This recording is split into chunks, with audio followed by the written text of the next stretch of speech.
So act as those who are to be judged under the law of liberty.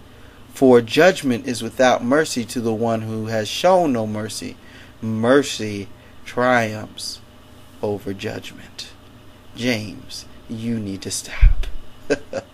No, but let the Lord continue to speak through James. Point A, a case study. A command against personal favoritism that comes from holding on to unsound faith. One of the first things to note is the Lord through James expresses these men and women as brethren. Here he refers to them as my brethren, ego adelphos. Ego adelphos. The Lord makes clear that James sees the scattered men he's writing to as one that comes from God's own womb. One of the keys to examining yourself is your love for believers. No true blood-bought believer hates his church. I will say this again. No true blood-bought believer hates his church. You don't hate Christians. James proves that he loves them and sees them as important enough to give a stinging rebuke of a serious sin.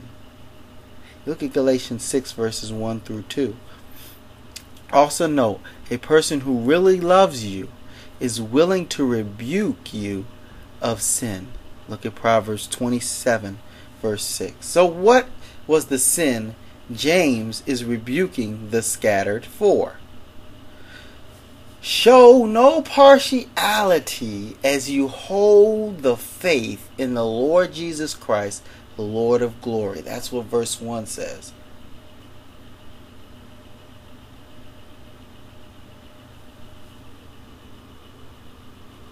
It says the Greek transliteration. I'm going to try this. Prosopolempsia, and it means partiality, favoritism, respect of persons.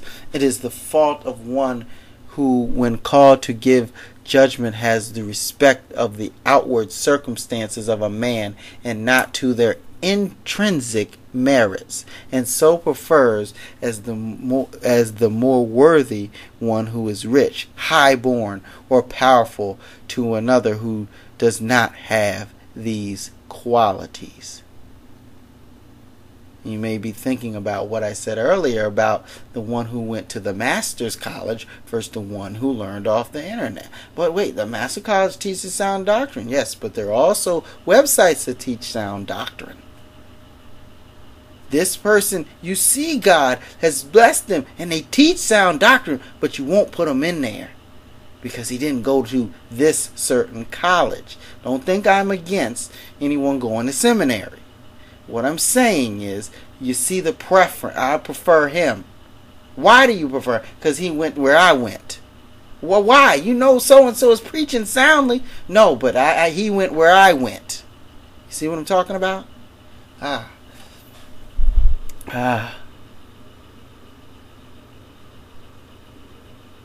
It's the fault of one when responsible to give judgment has respect to the position, rank, popularity, or circumstances of men instead of their intrinsic conditions, preferring the rich and the powerful, those who are not so.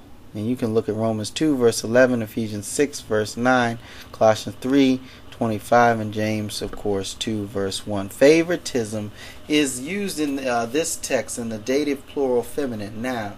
Is a dative plural feminine noun indicating the various kinds and occasions taking place of this sin. I like this. One commentary said that it is the fault of measuring individual Christians not by their Christian graces, but by their fortune and external qualities, and of preferring some to others according to this standard. Now, in the Old Testament, God also commanded his children not to show favoritism. Listen, he says, "Ye shall not respect persons in judgment, but ye shall hear the small as well as the great. Ye shall not be afraid of the face of men, for the judgment is God's, and the cause that is too hard for you, bring it to me, and I will hear it." Deuteronomy 1, verse 17. He says, "Thou shalt not wrest judgment. Thou shalt not respect persons, neither take a gift, for a gift doth blind the eyes of the wise, and pervert the words of the righteous." Deuteronomy 16, verse 19. Oh, where else is it? Leviticus 19, verse 15, Proverbs 24, verse 23, Proverbs 28, verse 21, where favoritism is not a good thing. So you got to understand something. The world and false teachers, they do this. Listen, it says in Jude 1, verse 16, "These are murmurers and complainers, walking after their own lusts, and their mouth speaketh great swelling words, having men's persons in admiration because of the advantage." You can see, my friends, that this is a serious, serious sin. Now, does God show favoritism? No, God doesn't. God has a special love for his beloved, but this is not a preference, for them. Like I like them better than I like you, and I'm gonna treat you like dirt because I don't like. No, that's not it. The scriptures assure that Christ shows no partiality. And you see that because even the Pharisees recognized this. Listen to what the Pharisees said. It said this: "Then went the Pharisees and took counsel how they might entangle him in his talk. And they sent out him their disciples with the Herodians, and saying, Master, we know that thou art true, and teachest the way of God in truth. Neither carest thou for any man, for thou regardest not the persons of men." Matthew 22, verse 15 through 16. The Lord is not partial.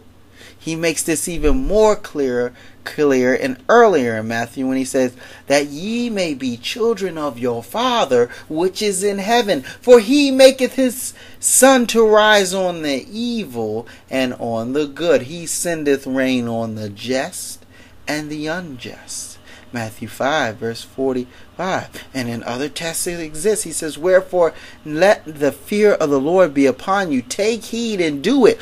For there is no iniquity in the Lord our God, nor respect of persons, nor taking of gifts." 2 Chronicles chapter 19, verse 7. In Romans 2, verse 11 says, "For there is no respect of persons with God." I want you to listen to this as food for thought. James saw the urgency of rebuking the brethren for this sin. If we in our churches don't rebuke our brothers for this sin, this is what I'm about to read to you is what will take place. Now, this is from February 1979, Our Daily Bread. And it says, when he was a student, the famous Indian leader Mahatma Gandhi considered becoming a Christian. He read the Gospels and he was moved by them. It seemed to him that Christianity offered a solution to the caste system that had plagued the people in India. One Sunday he went to a local church. He had decided to see the pastor and ask for instruction on the way of salvation. Listen to this. But when he entered the church, which consisted of white people, and the ushers refused to give him a seat. They told him to go and worship with his own people. He left and never went back. If Christians, here's his quote, have caste differences also, he said, I might as well remain a Hindu.